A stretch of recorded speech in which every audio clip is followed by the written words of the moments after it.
Dear students, welcome to ICI. आपको पता है कि लास्ट वाला टॉपिक जो था प्रीवियस वीडियो 12th क्लास के लिए, दैट वाज कम्युनलिज्म। और आज जो कम्युनलिज्म मैंने उस वक्त डिस्कस किया था, आज उसी वो कम्युनलिज्म आपको लगा होगा कि वो थ्रेट कैसे है एक कंट्री के लिए। एक तो थ्रेट है, दूसरा वो एक तरीके की बीमारी होती है। आप समझ याद रखिएगा, it's not physical, it's not biological. ये वैसी बीमारी नहीं है, समाजी बीमारी इसको बोलते हैं। और उसके रेमेडियल मेजर्स आज हमें पढ़ने हैं। उसकी दवाई क्या है, क्योर क्या है, उसका क्या कैसे हम उसको इलाज कर सकते हैं, that is known as remedial measures. वो रेमेडियल मेजर्स आज हमें पढ़ने हैं, कम्युनलिज्म के रेमेडियल मेजर्स। दैट इज उनमें से क्या है, पहला पॉइंट आता है supervision of media. Media must play positive role during communal clashes. सबसे बड़ी बात कि मीडिया पे नज़र रखनी चाहिए। जो कंट्री के बड़े बड़े इंटेलेक्चुअल्स होते हैं, जो नामावर शख्सियतें होती हैं, उनको चाहिए कि ऐसा कोई बोर्ड बनाए, ऐसी कोई कमेटी बनाए जो मीडिया पे थोड़ा सा ध्यान रखे कि कौन कैसे मीडिया शो कर रहा है। कहीं ऐसा तो नहीं कि माइनॉरिटी बेचारों को कुचला जा रहा हो और वो मेजॉरिटी के साथ में बात कर रहे हो, बोल रहे हो कि मेजॉरिटी के साथ ही इन लोगों ने जुल्म किया। इसको मैनिपुलेट ना करते हुए मीडिया को किसी भी चीज़ को मैनिपुलेट नहीं करना चाहिए, जैसा है एज इट इज़ दिखाना चाहिए। ऐसी चीज़ें होनी चाहिए कि मीडिया को पॉजिटिव रोल अदा करना चाहिए। ऐसा नहीं कि फलानी टाइम पे मुसलमानों ने ऐसा किया था, अब हिंदू ऐसा करेंगे।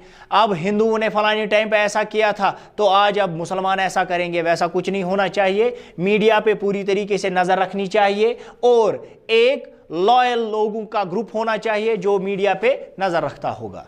याद रखिएगा। उसके बाद सप्रेसिंग द एक्सट्रीमिस्ट।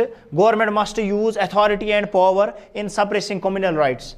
गवर्नमेंट को चाहिए कि अथॉरिटी अपनी यूज करे, पावर अपना यूज करे, किस चीज़ को, कम्युनल राइट्स को ख़त्म करने के लिए। लेकिन यहाँ पे एक सवाल उठता है कि अगर गवर्नमेंट ने ही कम्युनल राइट्स स्टार्ट कराए तो फिर इस देश का तो अल्लाह ही हाफिज़ है। सीधी सी बात है, अगर गवर्नमेंट ही गलत होगी इट मीन्स लास्ट पे हम पे ही चढ़ता है।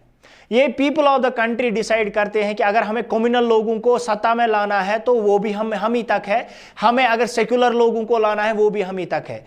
और यही वजह होती है कि हम जब किसी को वोट देते हैं उसके बाद वो बन जाता है, पीएम बन जाता है, सीएम बन जाता है, कुछ बन जाता है, वो फिर उस रीजन के साथ अपनी आइडियोलॉजी को फ्लरिश करता है, अपनी आइडियोलॉजी के बेसिस पे काम करता है। बेटर यही रहेगा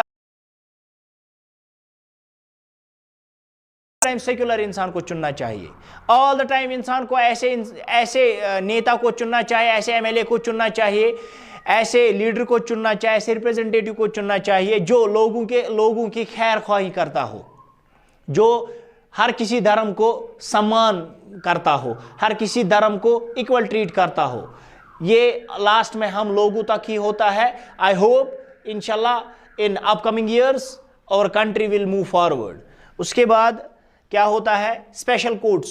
एक और अच्छी चीज़ है, स्पेशल कोर्ट्स सेट करने चाहिए।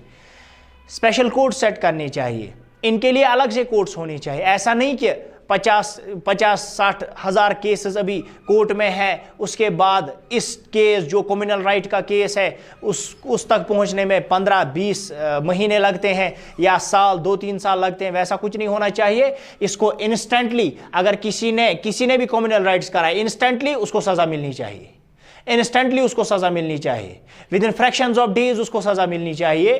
क्या होना चाहिए कि स्पेशल कोर्ट सेट करने चाहिए। वो डायरेक्टली ना कि गवर्नमेंट को करना है, वो लोगों को करना है, लोगों को ऐसी मांग करनी है। लोगों को चाहिए बोलना कि ऐसे कोर्ट्स बनाओ, जो भी कम्युनल राइट करेगा उसके खिलाफ विद इन नो टाइम पूछताछ हो, एक्शन लिया जाए। उसके बाद एक और पॉइंट है, immediate action should be taken. Immediate action means पुरानी सेइंग एक है, पुराना एक कोट है कि justice delayed is justice denied. याद रखिएगा, जब इंसान को हक देरी से मिलता है उस हक को मिलने का कोई फायदा नहीं होता है। याद रखिएगा, बेटर रहेगा कि इंसान को जो कल करे सो आज, जो आज करे सो अब। जल्दी से क्या करना चाहिए, इन कम्युनल राइट्स की आइडियोलॉजीज को ख़त्म करना चाहिए। अगर हमने किसी ऐसे इंसान को कभी कभार चुनते हैं कि वो कम्युनल होता है, उसका याद रखना कम्युनल का कोई धर्म नहीं होता है। कम्युनल खाली अपने गेन्स के लिए काम करता है, यह आप याद रखिएगा। कुछ पॉइंट्स आज मैं आपको बोल रहा हूँ, it's very easy to understand, it's very easy to digest जो मैं आज बोल रहा हूँ। उसके बाद educational system should be free from communal ideologies. ये सबसे बड़ा बैकबोन है, जो ये लास्ट में पॉइंट मैंने लिखा है, it's a backbone of communalism. याद रखना कि कम्युनलिज्म कभी भी नहीं होना चाहिए जब हम तालीम की बात करें। तालीम कैसी होनी चाहिए? फ्री ऑफ बायस होनी चाहिए। वहाँ पे कोई बायसनेस नहीं होनी चाहिए, वहाँ पे कोई किसी इंसान में फेवरेटिज्म नहीं होना चाहिए, वहाँ पे किसी की कम इज्जत या किसी की ज़्यादा इज्जत नहीं होनी चाहिए। हर किसी की जो जिस इज्जत के काबिल है, जो जिस इज्जत के लायक है, उसको उतनी मिलनी चाहिए।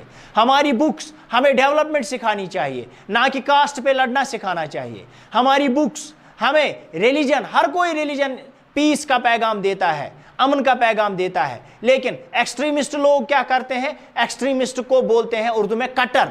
जो कट्टरता लोग फैलाते हैं वही लोगों की वो ऑर्थोडॉक्स होते हैं।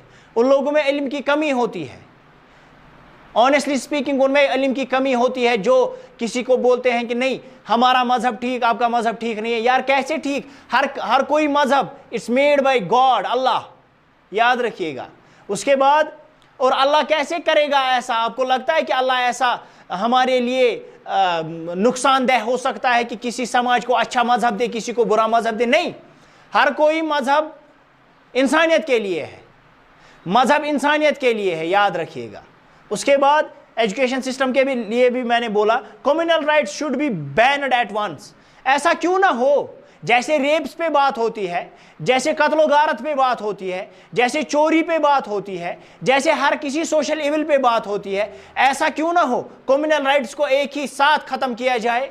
जो भी कम्युनल राइट्स करेगा उसको एक्सट्रीम सजा मिलनी चाहिए। क्यों? ये तो रेप से बढ़कर ये तो नासूर है हमारे समाज में, ये तो सबसे बड़ा नासूर है हमारे समाज में, जो एक हिंदू भाई को मुस्लिम भाई से तोड़ता है, एक हिंदू भाई को मुस्लिम भाई से दूर करता है, अलग करता है। ये तो रेप से भी खतरनाक है, चोरी से खतरनाक है, ये हर किसी चीज से खतरनाक है।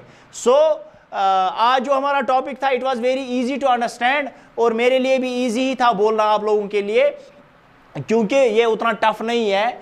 ये आपकी बुक में भी लिखा हुआ है, बहुत सारे नोट्स, बहुत सारी बुक्स पे ये नहीं दिया गया है इसके जो रेमेडियल मेजर्स है, लेकिन हर कोई चीज़, हर कोई दवा, इसकी दवाई ये है जो आपके सामने मैंने पेश की।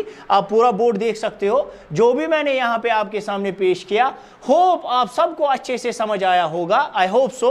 और आज का टॉपिक इतना ही था, बाकी अस्सलाम वालेकुम वरहमतुल्लाह।